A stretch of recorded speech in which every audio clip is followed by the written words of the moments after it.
এটা ইন্ডিয়ার সংবিধান। এই সংবিধান ফ্যাসিস্ট তৈরির সংবিধান। জুলাই সনদের যাহা বৃষ্টিতে ভিজিয়ে ছাতা ধরিয়া আমি স্বাক্ষর করিয়াছিলাম তাহা লাইনে লাইনে অক্ষর অক্ষরে পালন করব।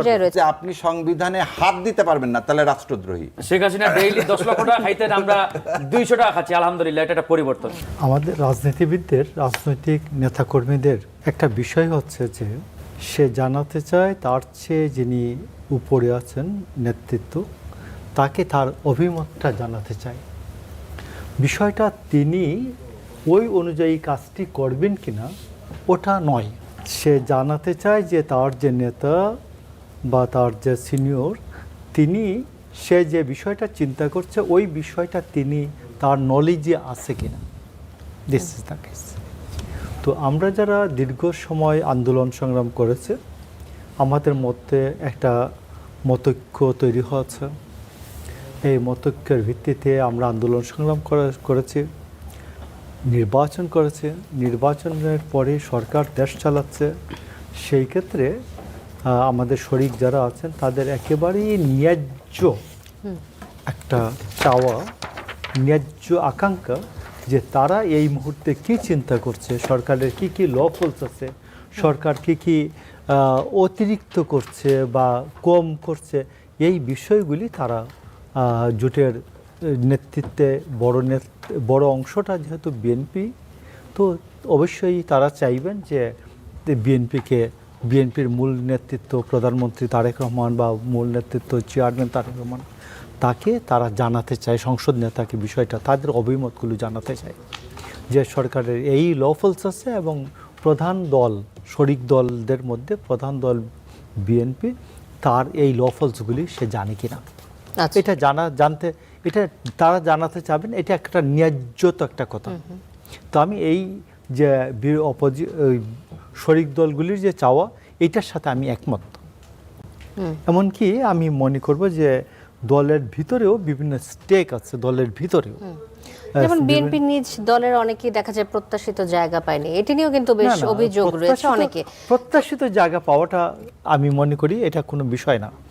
মানে যারা অনেক দিন ধরে, আমরা যদি বলি যে হ্যাঁ দলের অবস্থান নিয়েছেন, তো দেখা যায় তারা হয়তো জায়গাটা পাননি, কিন্তু অনেকে মন্ত্রিত্ব দেওয়া হয়েছে। আমি আপনাকে বলছি যে আমি দলের একটা ভালো জায়গায় আছে, অথবা আমার সাথে দলের নেতৃত্ব আলোচনা করতেন আগে বিভিন্ন নামে, বিভিন্ন বেনামে, এগুলি আলোচনা ছিল। তো এই আলোচনাটা জারি থাকবে। আমি চাই যে এই আলোচনাটা প্রধানমন্ত্রী বা মূল নেতৃত্বের সাথে জারি থাকবে। আমি একটা আদর্শ বেস রাজনীতি যখন করি, আমার আদর্শ থেকে দল বা সরকার কোনো জায়গায় ডেভিয়েট হচ্ছে কিনা, বিচ্যুত হচ্ছে কিনা, এই জায়গাটাকে আমি ইনফর্ম করতে চাই। এই জন্য প্রধান নেতৃত্বের সাথে আলাপটা জারি থাকুক, এটা সবাই চায়। দলের ভিতরের লোকজনও চায়, দলের যারা অন্যান্য শরিক দল আছে জোটের মধ্যে তারাও চান, এবং এই চাওয়াটা ন্যায্যত। এই চাওয়াটা তারেক রহমান যত বেশি, মাননীয় প্রধানমন্ত্রী তারেক রহমান সাহেব যত বেশি এটা জারি রাখবেন, এই আলোচনার ক্ষেত্রটা জারি রাখবেন, আলোচনার ক্ষেত্রটা আরও প্রসারিত করবেন, আমি মনে করি সরকার, দেশ ভালো চলবে। ধন্যবাদ মোশাররফ আহমেদ ঠাকুর। ফারুক হাসান, আপনি তো আজকের বৈঠকে ছিলেন। এই যে আলোচনার ক্ষেত্র প্রসারিত হলো, প্রধানমন্ত্রী তারেক রহমানের সাথে কথা বলার জন্য আপনারা গিয়েছেন, বৈঠক করেছেন, কি ফলপ্রসূ আলোচনা হয়েছে যদি বলেন দর্শকদের?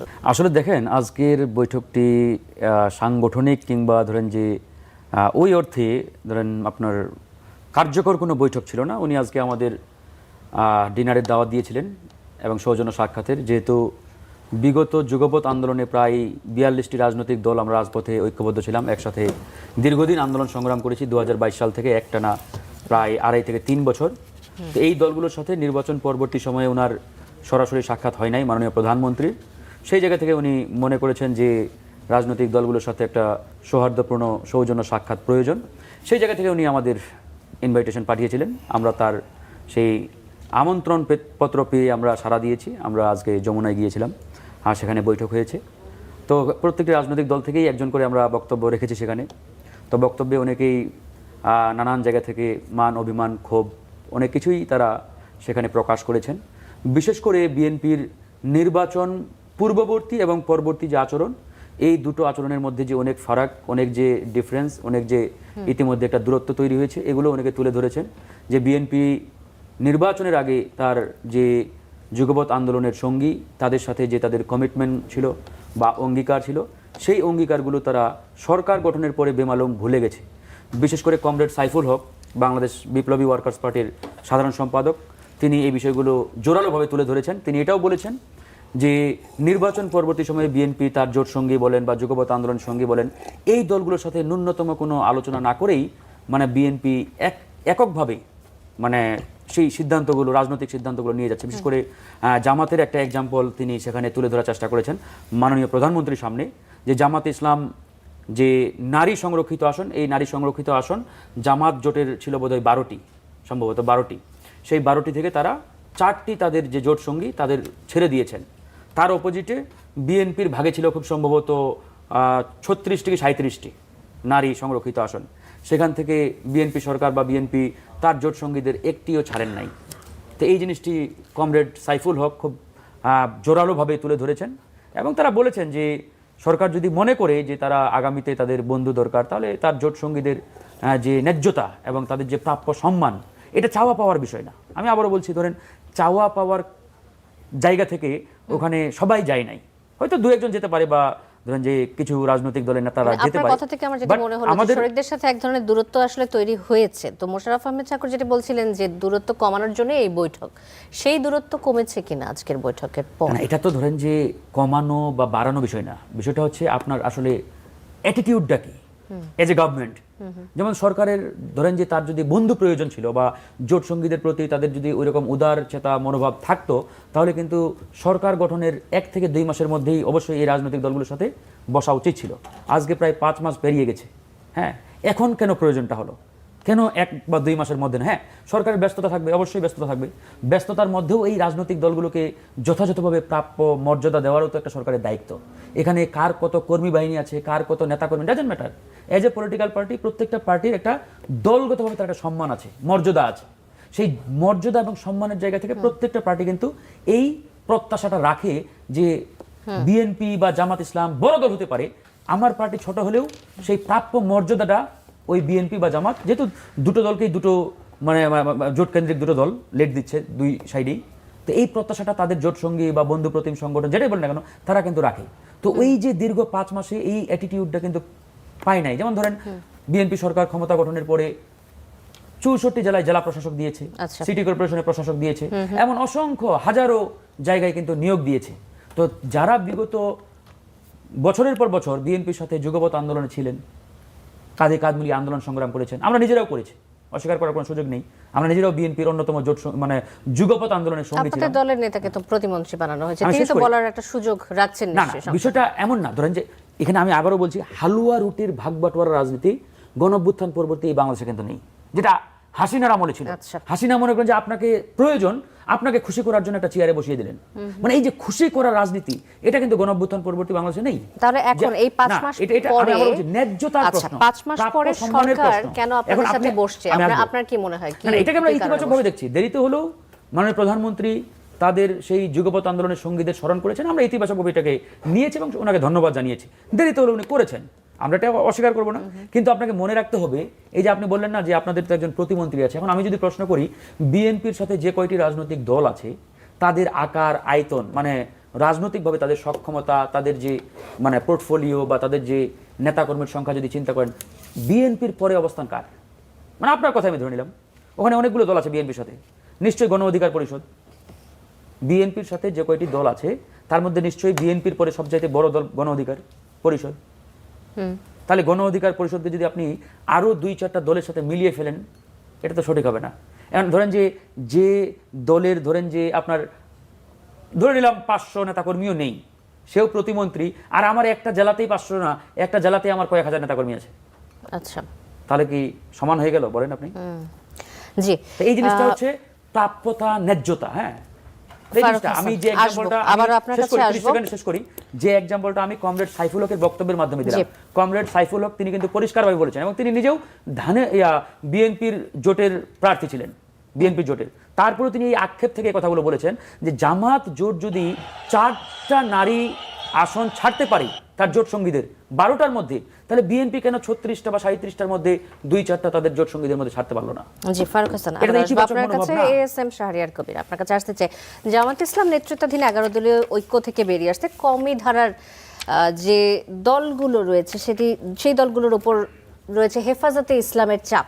যেমন বলা হচ্ছে যে হেফাজতে এই অবস্থানকে জোট ভাঙতে বিএনপির চাল হিসেবে দেখছে জামাত।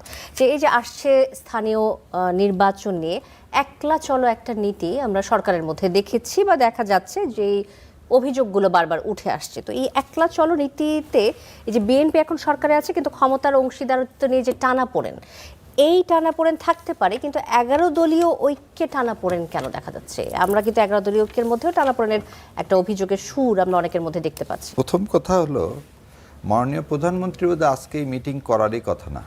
আবার বলতেছি, মাননীয় প্রধানমন্ত্রী এই মিটিং করারই কথা না। আজকে উনি মিটিং করলেন কারণ উনি ওয়াদা বরখলাপ করলেন। আবার বলতেছি, মাননীয় প্রধানমন্ত্রী ওয়াদা বরখলাপ করার জন্যই হয়তো সে আজকে সরি বলার জন্য হয়তো কিছু রাজনৈতিক দলকে নিয়ে আজকে মিটিং করছেন। আবার বললাম কিছু রাজনৈতিক দলকে নিয়ে, কারণ নামটা দেওয়া হয়েছে PM meets leader of anti fascism movement.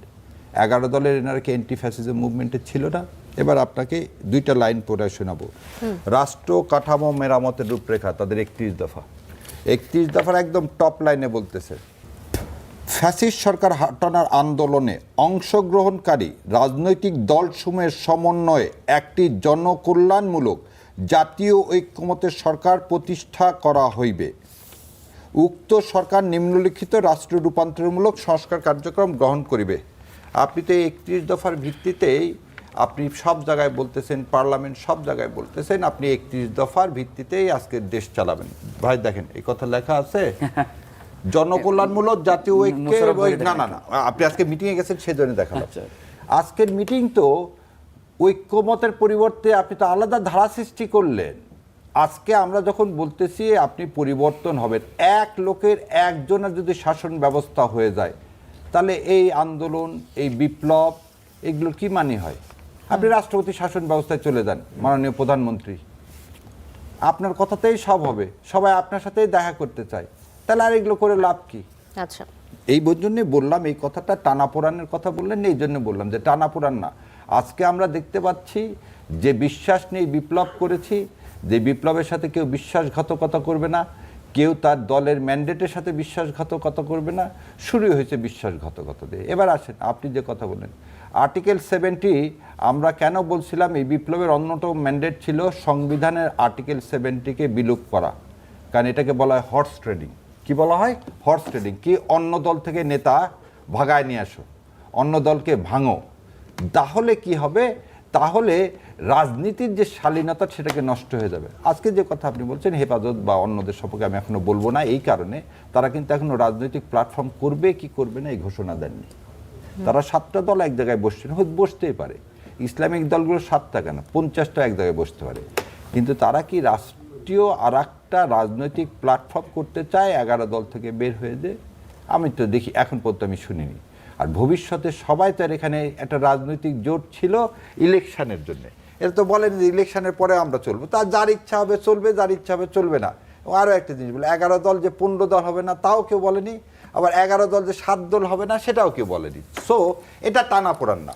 আমাদের মূল জায়গাটাতে কিসে আসতে হবে? মূল জায়গাতে আসতে হবে আমরা দেশটাকে বিনির্মাণ করতে চাই এবং এই হর্স ট্রেডিংটাকে বন্ধ করতে হবে। আচ্ছা, আপনি শুরু থেকে বলছিলেন যে কথার বরখেলাপ করেছে বিএনপি। কি ধরনের কথার বরখেলাপ করেছে? আপনি যদি একদম মূল পয়েন্টে চলে আসেন। স্পেসিফিকই বলে দিলাম যে জনকল্যাণমূলক জাতীয় ঐক্যমতের সরকার। কোথায় জাতীয় ঐক্যমতের সরকার? জনকল্যাণমূলক জাতীয় ঐক্যমতের সরকার। কাদেরকে নিয়ে? সমস্ত দল যারা যারা ফ্যাসিস্টের বিরুদ্ধে লড়বে, এই কথা ছিল তার 31 দফার প্রথমে টপে নাই। দ্বিতীয় কথা কি বলছিলেন দেখেন, 1 নম্বর সংবিধান সংস্কার কমিশন গঠন। সংবিধান সংস্কার কমিশন গঠন, এটা কোথায় ছিল? 31 দফায়। আসেন 31 দফার পরে মানুষ ভোট দেয় হচ্ছে নির্বাচনী ইশতেহার দেখে। মানুষ ভোট দেয় কিসে? নির্বাচনী ইশতেহার দেখে। এখানেও লেখা আছে কি? সংবিধান সংস্কার সংশোধন পাইলেন কোথায়? জি, আপনি প্রথম যে 2টা মেজরিটি, আমার ভাইদের যে রক্ত, আমার সন্তানদের যে রক্ত, আমার মাদের যে আত্মাহুতি, সেটা কি জন্যে? জুলাই সনদ নেই, জুলাই সংস্কার নেই, যাতে যে গত 17 না গত 55 বছরের যে আবর্জনা সেটা পরিষ্কার করা, এবং এটা একটা সুযোগ অবশ্যই বিএনপির হাতে আসছে। কিন্তু সেই বিএনপি গত 5 মাসে যেভাবে ওয়াদা বরখলাফ করতেছেন, এটা তো আওয়ামী লীগের পুনর্ধ্বনি শুনতে পাচ্ছি। জি, ধন্যবাদ মোশাররফ আহমেদ ঠাকুর। আমরা দুজনের কথা থেকে যেটা পেলাম যে আসলে ওয়াদার বরখেলাপ করার জন্য আজকে এই বৈঠকটি হয়েছে এবং জনকল্যাণমূলক যে জাতীয় সরকার গঠন করার কথা ছিল, যেটি বলছিলেন এএসএম শাহরিয়ার কবির, যেটি ফ্যাসিস্ট সরকারের বিরুদ্ধে কাজ করেছে তাদেরকে নিয়ে একসাথে কাজ করার কথা ছিল, যেটি হয়নি। সংস্কার কমিশন হয়নি, সংবিধান সংস্কার কমিশন সেগুলো হয়নি, অনেকগুলো কথার বরখেলাপের অভিযোগ আসছে। এই জন্যই কি আসলে সবাইকে বোঝানোর জন্য বা একটু শান্ত রাখার জন্য আজকের এই বৈঠক কিনা, এটা আসলে আমার কাছে আবার জানার ইচ্ছা হলো আপনার কাছ থেকে। ধন্যবাদ আপনাকে। দেখুন, আমরা চারজনই পূর্ণবয়স্ক মানুষ, আর অনুষ্ঠানটা হচ্ছে মোটামুটি মধ্যরাতের কাছাকাছি সময়ে। তো আমি বলি যে আমাদের বিবাহ পরবর্তী সময়ে বৈবাহিক অবস্থায় প্রথম দিকে জানু, সোনা এগুলো ডাকে স্বামী স্ত্রী পরস্পর। তারপর একটা দুটো বাচ্চা হয়ে যায় যখন, তখন বড় বাচ্চার নামে আমার স্ত্রীকে আমি যেমন ডাকি যে ঐশীর মা, বাবুনির মা, প্রথম ডাকেন বাবুনির মা, আমার মেয়ে প্রথম বাচ্চা কন্যা সন্তান, তো আমি বাবুনির মা ডাকতাম, তারপর ঐশীর মা। এখন আমার স্ত্রী যদি অভিযোগ করে যে আমার সাথে তার একটা বড় বিভেদ তৈরি হয়েছে, আমি কেন জানু শোনা করে ডাকি না, আর ঐশীর মা বাবুনির মা কেন ডাকি, কেমন হলো? মানে পরিস্থিতিটা চেঞ্জ হয়ে গেছে। শেখ হাসিনা বাংলাদেশের কেউ, এমনকি আমেরিকান এম্বাসি যদি জানতো 1 মাস আগে শেখ হাসিনা পালিয়ে যাবে, তাহলে তার পিটার হাসকে এখান থেকে নিত না। তো আমি আপনাকে বলি, আমরা 3 তারিখের আগে অনেক বড় বড় বিশাল এই বিপ্লবীকে শুনি। আমি 3 তারিখ 3রা আগস্ট 2024-এর 3রা আগস্টের সকাল 11টার আগ পর্যন্ত এদের ফেসবুক স্ট্যাটাসটা বাইর করেন যে গভীর গর্ত থেকে, গভীর অরণ্য থেকে শেখ হাসিনার ভয়ে সেইখানে গভীর অরণ্য থেকে একটা স্ট্যাটাস দিয়েছেন, এইরকম বের করেন কয়টা লোক। 1 নাম্বার 2 হচ্ছে, আমি এটা কেউ কোনো সমস্যা মনে করি না। তো শেখ হাসিনা যখন 5 তারিখে পালিয়ে গেছে, 31 দফার অনেক দফার সাথে সাথে এখানে পালিত হয়ে গেছে, পূরণ হয়ে গেছে। আচ্ছা, তো এই হিসাবে আমি আপনাকে বলছি যে আপনি দেখবেন যে 31 দফার অনেক দফা, হাসিনা যদি পালিয়ে না যেত, 25শে জুলাই সে যদি বলতো, 21শে জুলাই যদি সবাইকে নিয়ে বলতো আসুন যে 7ই জানুয়ারি নির্বাচনটা ভুল হয়েছে, ত্রুটিপূর্ণ হয়েছে, I would like to resign, find out a decent way to transformation of power, ক্ষমতা হস্তান্তরের একটা পথ বের করেন, তখন আমার মনে হয় আজকে যে অপোজিশন যেভাবে বসছে আর পজিশন পার্টি ইন পাওয়ার যেভাবে বসছে, এই বসাবসিটা একদিকে হতো। মানে এই যে জাতীয় ঐক্যমতের সরকার হতো, মানে সরাসরি সরকারের হাসিনার বিরুদ্ধে যারা আন্দোলন করছে এরা সবাই মিলে একটা সরকার হতো। আমি কথাটা বোঝাতে পেরেছি? আসুন আরেকটু ক্লিয়ার করি। 1947-এ ভারতে আমি একটু দেখে নিলাম, 1947-এ জওহরলাল নেহরু ভারতে তার অপোজিশন করার জন্য কোনো লোকজন খুঁজে পাচ্ছেন না। এই ইয়াকে পাচ্ছেন, সুভাষচন্দ্র বসুর পার্টি 1949-এ হয়েছে, তারপর 1921-এ যে কমিউনিস্ট পার্টি হচ্ছে, এইগুলোকে নিয়ে তারপরে জোড়াতালি দিয়ে একটা অপোজিশন হচ্ছে না। জিন্না, মিস্টার জিন্না, উনি আপনি দেখবেন অলিয়াহাদের বইয়ে লেখা আছে 1947-এ এসে বললেন এইটা মুসলিম লীগের আর দরকার নাই, এটাকে ন্যাশনাল লীগ বলে। আপনি দেখেন নিতে পারেন যে অলিয়াহাদের বই জাতীয় রাজনীতি 1945 থেকে 75, উনি বলছেন স্পেসিফিকলি যে উই নিড এ অপোজিশন, এটা আর মুসলিম লীগ হবে না, এটার নাম ন্যাশনাল লীগ দেন। লিয়াকত আলীরা এটা শুনেন নাই, খাজা নাজিমুদ্দিনরা এটা শুনেন নাই। ওই সময় যে নবাবজাদারা রাজনীতি করতেন, এবং জিন্নার যদি সেই দিন ওই কথাটা সবাই মানতেন যে এটাকে ন্যাশনাল লীগ করে অপোজিশন তৈরি করার একটা ব্যবস্থা করো পাকিস্তানে, তাহলে হয়তো 71 এর এই পরিণতি হতো না। আচ্ছা, আমি আপনাকে বুঝাচ্ছি এখন। জি। আপনি আসুন, আজকে আমার ভাইয়েরা যে খুব কঠিনভাবে নির্দয়ভাবে যে শব্দটা বললেন যে বিএনপি বেইমানি করে ফেলছে, নো, বিএনপি বেইমানি করে নাই।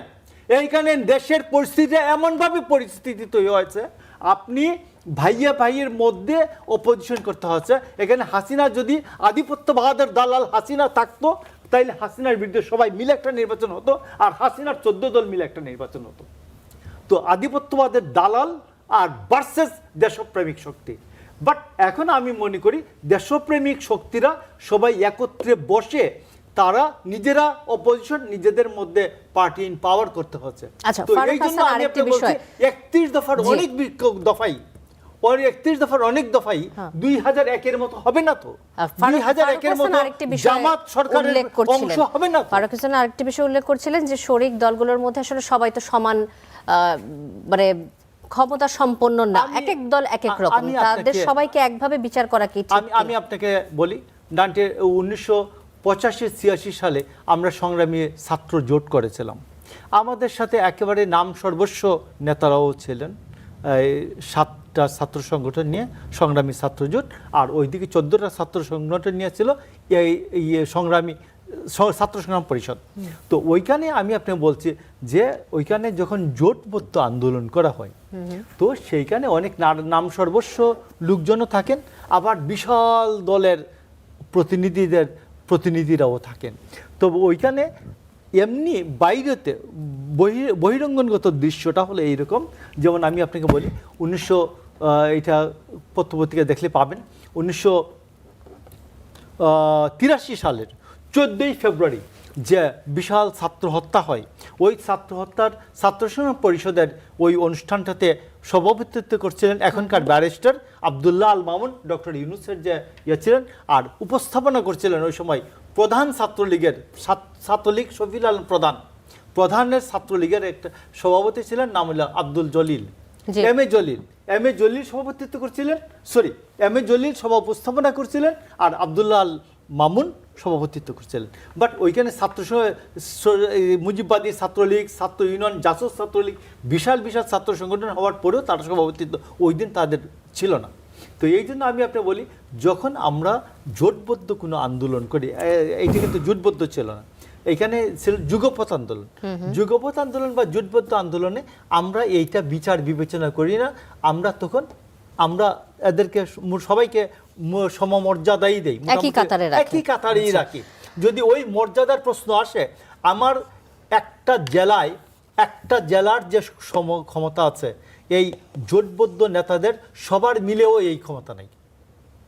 আমি যদি কোনো জেলায় মিটিং করতে যাই, দেখা যাবে আমার এখানে যারা আছেন, জামাত ইসলাম তো নাই, জামাত ইসলাম ছাড়া অন্যান্য রাজনৈতিক দল যারা আছে, এদের সবার যে শক্তি, আমার শক্তিটা তার চেয়ে বেশি। তো এইখানে এইটা যদি এখন আমি ওই বিবেচনা করি, তাহলে তার জোটবদ্ধ রাজনীতি হবে না। বুঝতে পেরেছি। মোশাররফ আহমেদ ঠাকুর, আবার আসবো আপনার কাছে। ফারুক হাসান, যুগপৎ আন্দোলনে অংশ নেওয়া মিত্র যে রাজনৈতিক দলগুলো, তাদের ক্ষমতা বা তাদের প্রভাব বিস্তারের সক্ষমতা কি এত বেশি পর্যায়ে এখনো পর্যন্ত পৌঁছেছে কিনা? যে কথাটা আপনি কিছুক্ষণ আগে বলছিলেন যে সবাইকে সমান পর্যায়ে রাখা উচিত না, বা সমান বিবেচনা করা উচিত না, একই কাতারে রাখা উচিত না, এটির সাথে কি আপনি এখনো একমত হবেন কিনা? ধন্যবাদ আপনাকে। আসলে দেখেন, মোশাররফ ভাই যেটা বললেন আর কি, লাস্ট ওনার শব্দ, যে আমাদের একটা জেলায় যে পরিমাণ নেতাকর্মী আছে, বাকি সব দল মিলিয়েও তার সমান হবে না। হ্যাঁ, ওই জেলায় ধরে নিলাম, হবে না। এখন মোশাররফ ভাইকে যদি বলি যে আপনাদের এক জেলায় এত নেতাকর্মী থাকা সত্ত্বেও আপনারা তো ওই ফ্যাসিস্ট শেখ হাসিনার ওই একটা মানে ট্রাকের চাকাও 1 ইঞ্চি সরাতে পারেন নাই। কেন পারেন নাই? ওই ট্রাকটা সরাতে হয়েছে এই দেশের ছাত্র জনতা, বিরোধী রাজনৈতিক দল। শেষ করি কোশ্চেনটা করতে চান? আমি শেষ করি, উত্তর পরে দিন আপনার বক্তব্যের সময়। না, তাইলে না, আচ্ছা, উত্তরটা নিয়ে নেই, আমরা উত্তরটা শুনি, অন্য প্রশ্নে যাব। ট্রাকটা ছিল কয়েক ঘন্টা, সকাল থেকে বিকাল পর্যন্ত, সন্ধ্যা পর্যন্ত, রাত পর্যন্ত। জি। তো এইখানে আমি আপনাকে বলছি, এই কথাটা বলার সময় যে কার কতটুকুন ক্ষমতা আছে আমি তো জানি। তো একটা জেলায় একটা আসন বিএনপি, আমরা শেখ হাসিনার আসনটা, আমরা তো শেখ হাসিনাকে বলি না ক্ষমতা ছেড়ে তুমি চলে যাও, আমরা বলছি তুমি একটা জেনুইন নির্বাচন দাও। বিএনপি জেনুইন নির্বাচন 2013 সালে 5টা সিটি কর্পোরেশনের মধ্যে 5টাই পেয়েছে। আচ্ছা, দিস ইজ দ্য আনসার। এখন হিসাব করে দেখুন যে মন্ত্রী সাহেবকে পাঠাইলে একটা সিটি কর্পোরেশন পাবেন কিনা। আনসারটা হচ্ছে this is the Faruk Hasan. না, ওনার যে বক্তব্য, ওনার বক্তব্যে তো 300 আসনেই বিএনপির পাওয়ার কথা। যেহেতু হিউজ অ্যামাউন্ট অফ পিপল, তাদের সাপোর্টার, তাদের নেতাকর্মী আছে, তাদের সংগঠন আছে, প্রত্যেকটা কনস্টিটুয়েন্সিতে একবার স্ট্রং ওনার বক্তব্য অনুযায়ী, তাহলে এই যে জামাত ইসলাম আর 11 দলীয় জোটের যে 81টা মানে আসন তারা যে বিজয়ী হয়েছে, এটা কিভাবে হলো? তাহলে সেই 81টা আসনে কি বিএনপি দুর্বল? ওনার কথা অনুযায়ী তো 64 জেলাতেই সমানভাবে শক্তিশালী, প্রতাপশালী, ক্ষমতাবান। নিশ্চয়ই 300 আসনেই বিএনপি আজকে জেতার কথা, মানে ওনার বক্তব্য অনুযায়ী। যাই হোক, আমি শেষ করি ব্রাদার, আপনি লিখে রাখেন। এখন কথা হচ্ছে আসলে বড় কিংবা ছোট ম্যাটার না, প্রাপ্যতা। আমি আবার বলছি ন্যায্যতা, ন্যায্যতার প্রশ্নটা ইম্পর্টেন্ট। রাজনীতির মাঠে ওই হালুয়া রুটির ভাগ বাটোয়ারা তো কেউ চায় না ভাই, এটা হাসিনার আমলে চলে গেছে। এখন চাই সবাই ন্যায্যতা, প্রাপ্যতা। বিগত সময়ে আন্দোলন সংগ্রামের সময় আপনি তো বলেন নাই কে ছোট কে বড়, কিংবা ধরেন যে ওই সপ্তাহে সপ্তাহে ডেকে সবার সাথে মিটিং করেছেন, ফর্মুলা দিয়েছেন। এখান থেকেই তো এই বিষয়গুলো আসছে যে আপনি নির্বাচনের আগে আপনার অ্যাটিটিউড কীরকম ছিল, ওই জোট সঙ্গী বা জোট শরিকদের প্রতি আপনার কীরকম আচরণ ছিল, তাদের সাথে আপনার রিলেশনটা কীরকম ছিল, আর নির্বাচন পরবর্তী সময়ে ওই জোট সঙ্গী বা আপনার ওই যুগপৎ আন্দোলনের শরিকদের সাথে আপনার রাজনৈতিক আচরণটা কেমন, দ্যাট ইজ দ্য ম্যাটার। এটা নিয়ে আপনি প্রশ্ন করেন। যেমন ধরুন আপনি নির্বাচনের আগে সপ্তাহে একদিন মিটিং করতেন, এখন আপনি 5 মাসেও একবার করতে পারছেন না, তাহলে এই আচরণটা কি মানে আচরণ হলো? নিশ্চয়ই এখানে পার্থক্য আছে। আগে আপনি যে ধরনের কথা বলতেন, যে ধরনের কমিটমেন্ট করতেন, অঙ্গীকার করতেন, সেই অঙ্গীকারগুলো এখন কতটুকু বাস্তবায়ন হচ্ছে? হ্যাঁ, 5 মাসে তো সব কিছু হবে না, কিন্তু তার হওয়ার তো একটা আলামত দেখাতে হবে।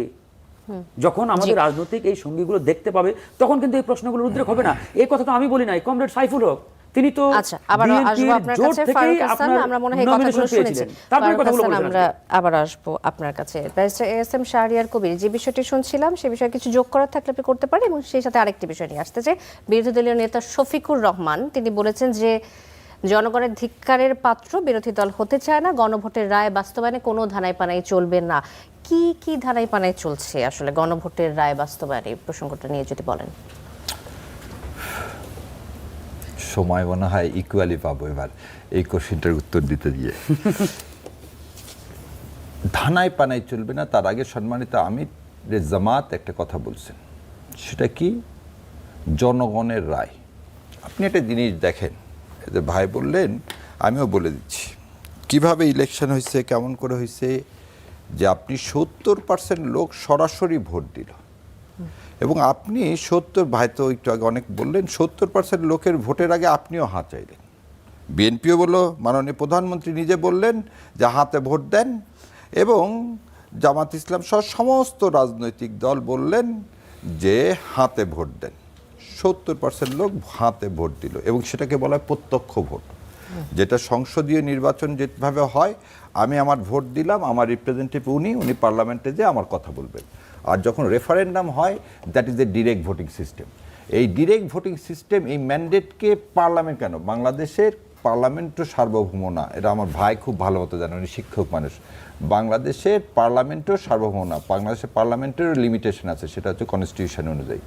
সো এই কনস্টিটিউশন অনুযায়ী আপনি একটা রেফারেন্ডাম করলেন, করে আপনি এখন এসে প্রথম দিনই শপথ নিলেন না নিয়ে পার্লামেন্টে আবার কি বললেন আপনি, যে আমি ওই ভোটটা না মেনে নিলে আপনি ভোট দিতেন না। ওই যে আমি প্রথমে বললাম, ভাই অবজেকশন দিল, আমারও দুঃখ যে আমাকে বিএনপির বিরুদ্ধে এরকম কথা বলতে হয়। এই যে দুরভিসন্ধি, কালকে মাননীয় মহাসচিব মহোদয় কিভাবে বললেন বিএনপি বিপ্লবী দল না, বিএনপি বিপ্লব বোঝে না। আরে বিপ্লবের ফসল তো আপনি খাচ্ছেন। বিপ্লব যদি না হতো, যে ভাই একটু আগে বললেন, শোনেন, হাসিনা 2013 সালের লাস্টে কি বলছিল, এটা খালি একটু কয়েকদিনের জন্য এই ভোটটা হোক, এটা একটা আনুষ্ঠানিকতা মাত্র, আমরা সংসদ ভেঙে দিয়ে আমরা আবার ভোট দিব। হাসিনাকে কেউ বিশ্বাস করতে নাকি? হাসিনা মানে এভাবে বলবো না আপনাকে, হাসিনা হচ্ছে সেই পেতাত্তা যে মুখে বলে এক, অন্তরে করে আর এক।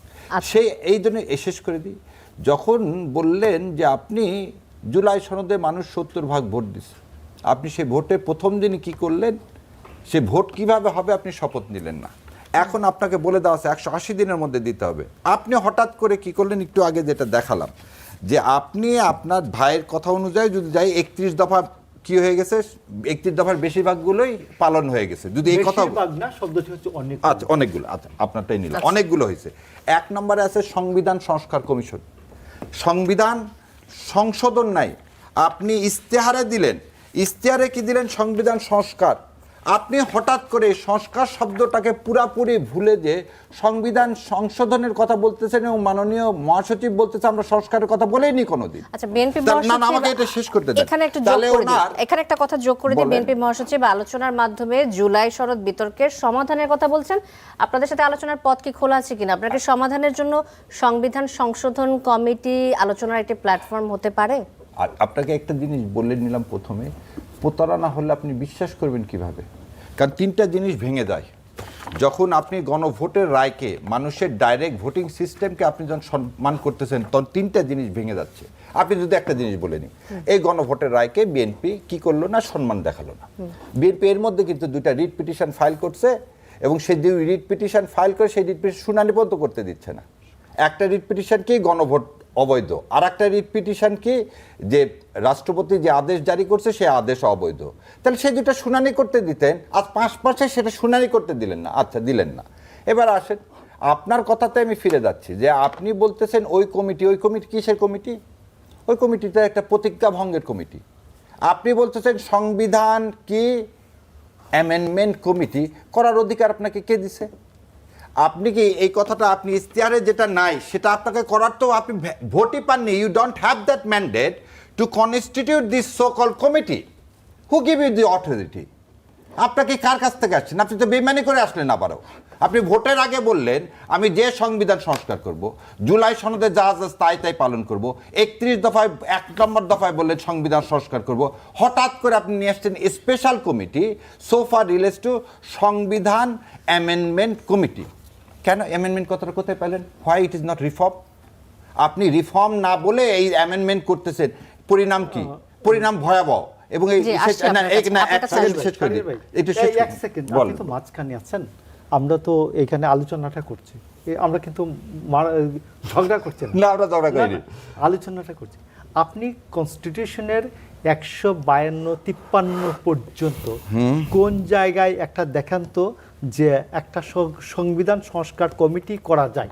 আচ্ছা, এই কমিটির ব্যবস্থার মধ্যে আপনি এই আপনার বলেন কথাটাই যে মেনে এই অনুচ্ছেদ অনুযায়ী একটা সংবিধান সংস্কার কমিটি করতে শেষ, পারে। আপনার কথা শেষ? হ্যাঁ। আচ্ছা, এই সংবিধানের মধ্যে এন্ট্রিম গভর্নমেন্ট নাই। এন্ট্রিম গভর্নমেন্টের আগে আপনি ভোট করলেন কিভাবে? ও ক্ষমতায় যার জন্য যা যা করা লাগে সেগুলো হালাল, আর ক্ষমতায় যাওয়ার পর এখন আমি কনস্টিটিউশন খুঁজে পাইছি। এই 72 ইন্ডিয়ার কনস্টিটিউশন তো আমরা ফেলে দিছি 24-এর আন্দোলনে, কারণ আপনি তো এই কনস্টিটিউশনের বাইরে যে ইলেকশন করলেন রে ভাই। আপনি পান নাই তো। আমার কথাটাকে শেষ কমিটি তো পান না নাই। না আপনি আমাকে বলেন এন্ট্রিম গভর্নমেন্ট আছে কনস্টিটিউশনের মধ্যে? না, না, ভাই আগে এটার উত্তর দেন। না না আপনি বলেন। শুনেন, আগে রসুনের গোড়া তো দেখতে হবে। আমি বলবো তো। না না আপনি নোট নেন, আপনি নোট নেন যে আপনি ইন্টিম গভর্নমেন্ট ইউনিট সরকার অন্তর্বর্তীকালীন সরকারের একটা ওই কনস্টিটিউশনে আছে নাই? তাহলে আপনি ভোটটা যে করলেন কার আন্ডারে? এই কনস্টিটিউশন আন্ডারে? আপনি আমাকে বলেন সংস্কার কমিটি করা যায় এই রকম একটা সংস্কার কমিটি, আপনি সংস্কার কমিটি কোথায় থাকে? আগে বাপ মা নিবেন না বাচ্চা নিবেন? আগে আগে বাপ মা নিবেন না বাচ্চা? আপনি তো সাইন করলেন, আপনি কিসে সাইন করলেন? এই জুলাই এইটাতে সাইন করলেন না? সাইন করছেন, এটা কনস্টিটিউশনে কোন ধারা আছে ভাই? আপনি সাইনটা করতে পারেন। আগে এটা বলেন না রে ভাই। আপনাকে আমি 7টা কোশ্চেন জিজ্ঞাসা করছি। নাম্বার 1, আপনি সেদিন রাষ্ট্রপতির কাছে যে ইউনূস সরকারের যে সরকার গঠন হলো সেই সরকারের সমর্থন দিলেন কোন সংবিধানের কোন ধারায়? 106 তখন ছিলই না। 106 আর 106 তো পরের দিন আসলো। আর আপনি 106 চালেন কবে? 6 তারিখে। 5 তারিখে এই 5 তারিখে প্রধান নাম কি রাষ্ট্রপতির ওখানে যে কি করলেন? রাষ্ট্রপতির ওখানে যে ইন্টিম গভর্নমেন্টের কথা বললেন। আচ্ছা এবার আসেন 106-এ আপনি তো শিক্ষক মানুষ, বলেন তো সুপ্রিম কোর্টের ক্ষমতা আছে কনস্টিটিউশনের বাইরে যে কোনো আদেশ দেওয়ার? না নাই। আপনি 106 শেষ করতে দেন। 106-এ নাই যে এই কনস্টিটিউশনের বাইরে যে কি সুপ্রিম কোর্ট কোনো কিছু বলতে পারে না। আছেন 3য় তফসিলে ইন্টিম গভর্নমেন্টের কোনো শপথের ধারা আছে? আপনারা বলতেছেন রাষ্ট্রপতির কাছে শপথ নিছেন, শপথের তো নাই। ইন্টারিম গভর্নমেন্টের শপথের কথা আমাকে বললেন, না শেষ করতে দিই। তাহলে এন্ট্রিম গভর্নমেন্ট নাই, এন্ট্রিম গভর্নমেন্টের শপথের বিধান নাই, আপনাকে কনস্টিটিউশন বলছে 90 দিনের মধ্যে ভোট করতে, আপনি 1.5 বছর পর ভোট করলেন। আপনাকে বলা আছে যে আপনি সংবিধানে হাত দিতে পারবেন না, তাহলে রাষ্ট্রদ্রোহী। আপনি সাইন করলেন সংবিধান সংস্কার করার জন্য, এবং এটা হচ্ছে সাইন ডকুমেন্ট, আপনি এটা সাইন ডকুমেন্ট, এবং আপনি হা ভোট চাইলেন। এই হা ভোটের বিধান কোন সংবিধান, কোন ধারায় আছে? জি, তো এতগুলো কথা কেন বললাম? এই জন্যই বলছে ধানায় পানায় করেন না, কারণ রাস্তায় বোধহয় একমাত্র মীমাংসার পথ হতে যাচ্ছে, যেটা এই সরকারের জন্য বা এই দেশের মানুষের জন্য কাম্য নয়। মোশাররফ আহমেদ ঠাকুর, জি। আপনার উত্তর। আমি আপনাকে বলি, আমার ভাই যেটা বলেছেন যে একটা বিশেষ জরুরি অবস্থা দেশে, এখানে কি সমস্ত কিছুই আছে, সমস্ত কিছুই আছে। এখন ভূমিকম্প হয়ে গেলে, যে কোনো কারণে ভূমিকম্প হলে যে এইখানে লাইটিং সিস্টেম কি থাকবে এটা লেখা নাই। আমি ওই সময় টেবিলের নিচে গিয়ে বাঁচবো, না আমি ওয়ালের সাইডে গিয়ে বাঁচবো, সেটা পরের কথা। আপনাকে একটা জিনিস জিজ্ঞেস করি, আপনার ইশতেহারে এবং আপনি আপনার 31 দফায় সংস্কারের কথা বললেন, কনস্টিটিউশনে নাই জেনেও, কেন? এটা কি ধোঁকা দেওয়া না? এর উত্তর দেন। না, আমি আপনাকে বলছি কনস্টিটিউশন নাই তো, আপনি তো জানেন। 5 তারিখে যখন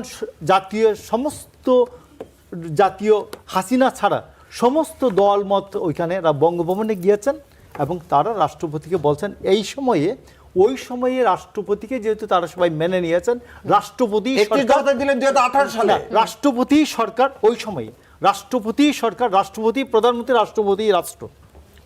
তো পরের দিন 106 অনুচ্ছেদ অনুযায়ী মতামত নিয়ে ইন্টারিম গভর্নমেন্ট করা হয়েছে, that is constitutional. Interim government 148 বর্ণিত যে প্রধান উপদেষ্টা, তত্ত্বাবধায়ক সরকারের আমলের যে উপদেষ্টাদের শপথ, সেই শপথ অনুযায়ী শপথ গ্রহণ করে আপনি দেখেন, আমি বললাম আছে না না নাই দে তত্ত্বাবধায়ক সরকারের। আরে ভাই, 15 অ্যামেন্ডমেন্ট পর তো এটা নিয়মিত হয়ে গেল। তত্ত্বাবধায়ক নাই তো, আমি শেষ করি। বলেন। তত্ত্বাবধায়ক সরকারের যে শপথনামা ছিল, সেই শপথনামা অনুযায়ী শপথ গ্রহণ করানো হয়েছে। সেই সরকারকে আমরা সবাই মেনে নিয়েছে, এটা ছিল জাতীয় ঐক্যমতের সরকার। জাতীয় ঐক্যমতের সরকার অনেক ক্ষেত্রে ডেভিয়েট করা হয়েছেন কনস্টিটিউশন থেকে, আবার কনস্টিটিউশন অনুযায়ী চলেছেন।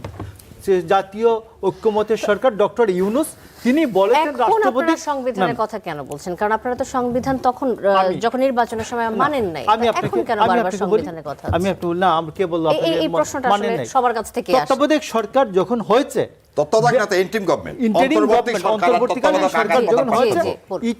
আবার গভর্নমেন্টের সংবিধানের ভিতরে ফিরে আসছে। ইন্টারিম গভর্নমেন্ট মাঝে মধ্যে সংবিধান লঙ্ঘন করেছেন, সেইগুলা এখন এইগুলা রেটিফাই করা হবে।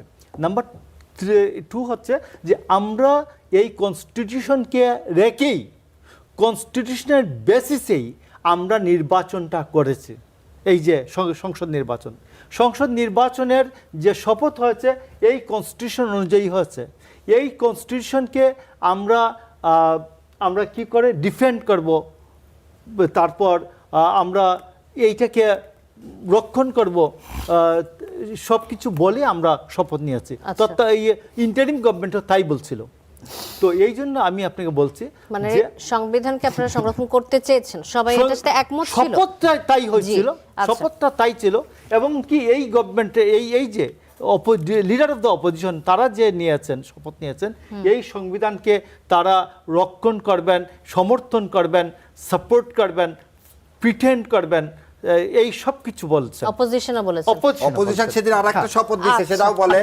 এখন অপোজিশন আরেকটা শপথ দিয়েছে ভাই। আমি যে শপথ নিয়েছি, আমি শপথ নিয়েছি, সেই শপথ অনুযায়ী আমি এই সংবিধানে যা যা আছে তাই পালন করব।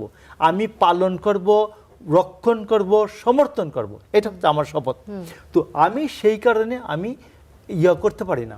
আমি এখন যে সংস্কার কমিশন বলে কোনো জিনিস কনস্টিটিউশনে নাই, পার্লামেন্ট বানাইতে পারে না। পার্লামেন্ট বানাইতে পারে, সংবিধান সংশোধনের কথা থেকে যেটা পেলাম যে সংবিধান অনুযায়ী আপনারা কাজ করবেন, এই শপথ নিয়েছেন, এবং এটা বিরোধী দল এবং বিএনপি তারা সরকার গঠন করার পর এই শপথ নিয়েছিলেন, তাহলে আমি আসলে জানতে চাই আপনি কি ডিফেন্ড করবেন? অনেকগুলো কথা একটু একটু করে বলে দিই। আর কোন শপথ তো তারা নেননি, সংবিধান আমরা সংবিধান সংশোধন কমিটির শপথ নিই, দুইটা শপথ নিই। আপনারা দুটো নিয়েছেন, কিন্তু বিএনপি তো একটা শপথ কারণ বিএনপি ওই দিনই বলা হয়েছে যে তারা ওটাও বেইমানি করছে। আচ্ছা, যে প্রথমে দেয়, প্রথমে হচ্ছে 31 দফা দিয়েছে 2018 সালে। কত সালে? 2018 সালে। ভাই যদি আমি যদি ঠিক হয়ে থাকি, সো 2018 সালে কিন্তু এই 31 দফা দিচ্ছে 2023 সালের জুন মাসে। আচ্ছা, 23 সালের জুন মাসে 13 জুন। আচ্ছা, তখন এই কনস্টিটিউশন বর্তমান ছিল এবং তখন কেউ বলেনি সংবিধান কি করা যাবে, সংবিধান সংস্কার করার কথা কেউ দাবি তুলে, এটা বিএনপি তুলছে, কারণ সংবিধানের মধ্যে সংস্কারের কোনো বিধান নাই। তাহলে বিএনপি জেনে শুনে 2023 সালে এটা দাবি তুলছে, যেটা আমারও প্রাণের দাবি। আবার বলতেছি, বিএনপি যে দাবি তুলছে সংবিধান সংস্কার, সেটা আমার প্রাণের দাবি। আমি বিশ্বাস করি এদেশের 20 কোটি জনতার প্রাণের দাবি। কারণ কি, এই সংবিধান বিএনপি বুঝে ফেলে দিয়েছিল এটা ইন্ডিয়ার সংবিধান। এই সংবিধান ফ্যাসিস্ট তৈরির সংবিধান। এই সংবিধানের আরেকটা জিনিস বলি, একটু আগে ভাই বললো না যে হাসিনা, আবার আমাদের স্বরাষ্ট্রমন্ত্রী বলছে হাসিনার কি হয়েছে, দাফন হয়ে গেছে দিল্লিতে। ভাই, হাসিনার দাফন দিল্লিতে হলো, চুপ্পুর দাফন কেন দিল্লিতে হয় না? আপনারা চুপ্পু আর এই সংবিধান আঁকড়ায় ধরতে চাচ্ছেন আজকে কিসের জন্য রে ভাই? কারণ আপনি যে কথা বললেন একটু আগে যে সংবিধান ডিফেন্ড করার জন্য, আমার এই সংবিধান তো আপনি তো সাইন করলেন, এটা সংবিধান আপনি সাইন করলেন, ঐক্যমতের ভিত্তিতে সংস্কার করবেন, এটার উপর ভিত্তি করে এদেশের জুলাই সনদকে বাস্তবায়ন করবেন। আমি সেই সংবিধানের শপথ নিলাম। আপনি বলতেছেন আজকে যে কথাটা, যে আপনি এক সেকেন্ড বলে নিই, আপনি যে কথা বললেন সংস্কার চান, আজকে সেখান থেকে কেন ইউটার্ন?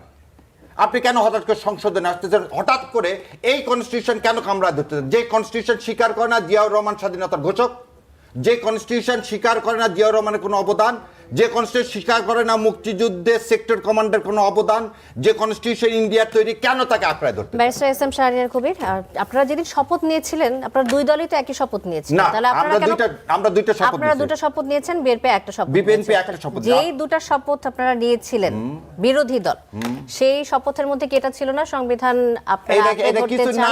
কারণ আপনাকে বলি, I will protect this. শেষ করে দিই, I will protect this constitution. I will protect this constitution. I will defend this constitution. শেষ করতে দেন। প্রথম কথা বললাম, শপথের দ্বিতীয় শপথের কোনো বিধান কনস্টিটিউশনের মধ্যে নাই। আগে কথাটা শুনুন। তাহলে আপনি নোটিশ দিলেন নির্বাচন কমিশন, আমাকে দুইটা ভোট করলেন, দুইটা রেফারেন্ডামের বিধান এই কনস্টিটিউশনে নাই। আপনি তাহলে সবই করতেছেন আউটসাইড কনস্টিটিউশন। কোন কনস্টিটিউশনের ভিত্তিতে? এই কনস্টিটিউশনের ভিত্তিতে।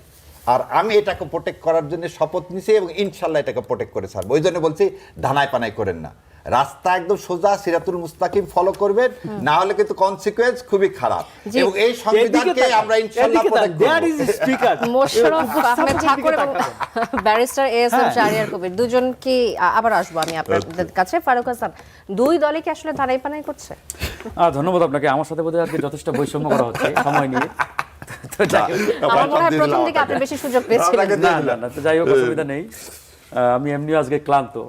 মাননীয় প্রধানমন্ত্রীর আজকে যে নৈশভোজ, সেই নৈশভোজে আজকে যথেষ্ট আমরা আপ্যায়ন পেয়েছি। সেখানে মাননীয় প্রধানমন্ত্রী যেহেতু 150 টাকার খাবার খান, একটু বোধহয় আজকে বেশি ছিল, বোধহয় সেটা বোধহয় 250 টাকা হবে। আমি স্বরাষ্ট্রমন্ত্রীকে জিজ্ঞেস করলাম যে আজকে কি 150 টাকার মধ্যেই মেনুটা?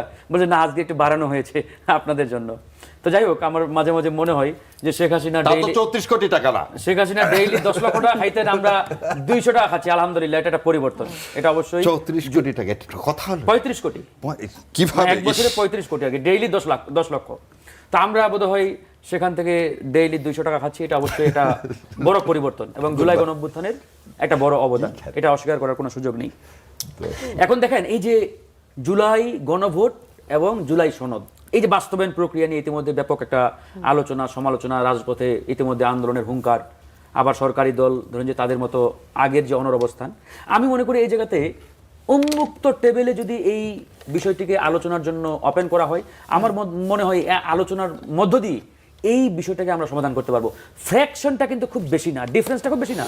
যেমন সরকার কি বলছে যে আমরা জুলাই সনদ অক্ষরে অক্ষরে পালন করবো, কোনটা? যেটাতে আমরা স্বাক্ষর করেছি।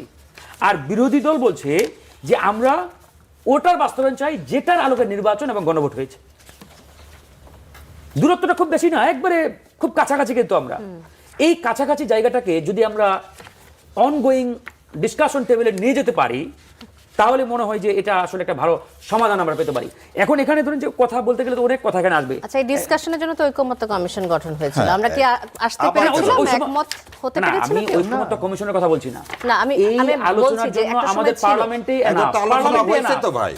বাবার এই পার্লামেন্টের কথাই আমি বলছি, আমি তো এখানে ঐক্যমত্য কমিশন, সংস্কার কমিশন বা সংশোধন কমিশনের কথা বলছি না, বা কমিটির কথা বলছি না। যেহেতু আমাদের নির্বাচিত পার্লামেন্ট আছে, এই পার্লামেন্টে ওপেন ডিসকাশনের মধ্য দিয়ে এ বিষয়ে একটা সুরাহা হওয়া উচিত। যেহেতু ইতিমধ্যে এজ পার আমার গণভোট, সেই গণভোটের ফলাফলের বাস্তবায়ন হচ্ছে না।